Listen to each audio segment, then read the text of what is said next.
Los caprichos del corazón, aventuras infantiles y el amor que nunca muere fueron algunas de las inspiraciones de doña Yolanda Vargas Dulce, autora de varias historietas y argumentos televisivos que marcaron toda una época. De pronto, nos metimos a una fábrica de lágrimas, risas y amor. Vestuarios de los personajes de la pantalla chica, recreaciones de los sets televisivos, objetos personales y, sobre todo, planas y planas de ese papel que envolvió la educación sentimental de varias generaciones.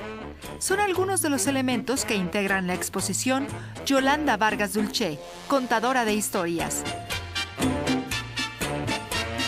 Manelik, los inicios de Yolanda Vargas Dulce fueron cantando junto a su hermana, ¿no?, en el dueto de Rubia y Morena. Así es. Ella, pues, entre que cantaba y no cantaba, porque pues tenía que comer, se puso a escribir. Claro, a los 16 años se ganó un concurso de cuento en el Universal y a partir de ahí, pues, no dejó de escribir nunca.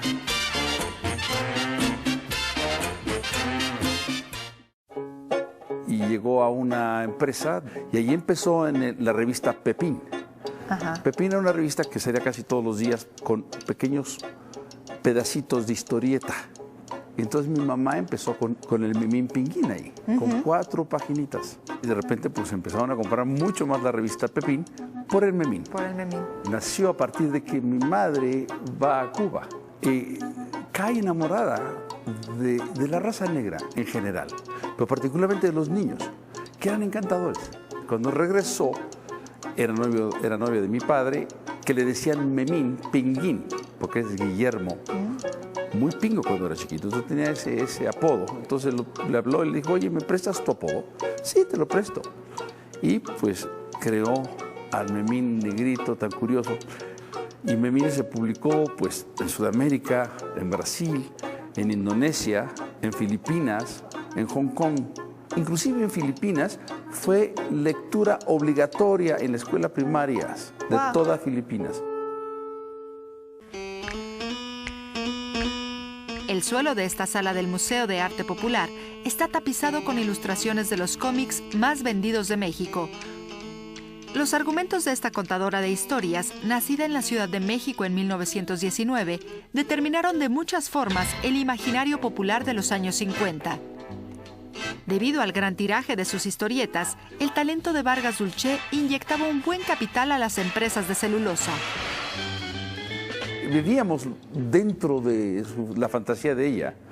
Y, por ejemplo, entrar de repente, como entrábamos los 5 a su estudio, y un día encuentro con que mi mamá estaba sollozante. ¿Qué te pasa, mamá? Ay, no te preocupes, mijito. Lo que pasa es que en la historia de Memín se murió su mejor amigo, Tripón. Entonces estoy tristísima. Ah, ¿y por eso lloras, mamá? Pues sí, imagínate, pobre Memín, cómo se debe sentir. Y claro, otro día entraba también al mismo lugar y mi mamá estaba muerta de la risa, casi cayéndose en la alfombra. ¿Qué pasó? Nada, una travesura de Memín que se le ocurrió, hizo esto y esto y esto. Entonces, cada uno sale de ahí, pues hombre, como niño, entre la realidad y la fantasía, pues no había ninguna frontera.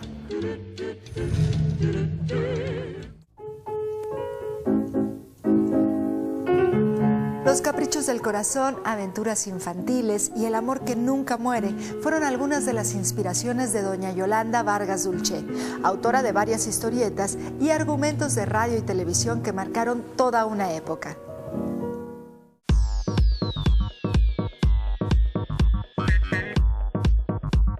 El Museo de Arte Popular presenta los principales aspectos de la vida de esta escritora, su paso por la radio, su gran éxito editorial y, por supuesto, su papel como creadora de personajes y argumentos que marcaron la primera gran época de las telenovelas en México. Y fueron tal el éxito de todas estas obras que muchas de ellas pasaron a la televisión y a la pantalla grande. ¿Cómo fue esta transición? Bueno, mi mamá pues ya tenía un éxito enorme como escritora de las historietas. Vendían millones de ejemplares a la semana. Se vendían 25 millones de ejemplares al mes.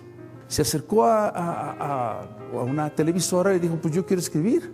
Hicieron muchas telenovelas y luego también películas. Pero fue Oyuki, María Isabel, Rubí, Yesenia, Alondra. Pero lo importante no era el amor, era ser mejor, como Rubí, que a base de su belleza, de su hermosura, conquista y destruye la vida de muchos, que le tocó ser bella, sin ningún esfuerzo. Y luego viene precisamente el descalabro, cuando ella obviamente sufre un accidente y deja de ser la hermosura. Y entonces se da cuenta de qué tantas cosas perdió y cómo puede recuperarlas. Bueno, y hay otra historia, hay otro personaje que se le atribuye a doña Yolanda, que es Rarotonga, y sin embargo es de tu padre. Claro, como me decía, todo el mundo que venía le preguntaba a mi mamá, oiga, ¿y cómo se le ocurrió Rarotonga? Mi mamá se voltea con los ojos cuadriculados y le decía, pero ¿cómo crees que a mí se me iba a imaginar? Iba yo a poder imaginar una mujer con esa belleza, con esa estatura, con esa elegancia. Tiene que estar escrita por un hombre, está escrito por mi marido. Y de hecho, Lágrimas y Risas, que era la revista donde aparecían todas esas historias, llegó a su parte más alta en ventas precisamente con Rarotonga.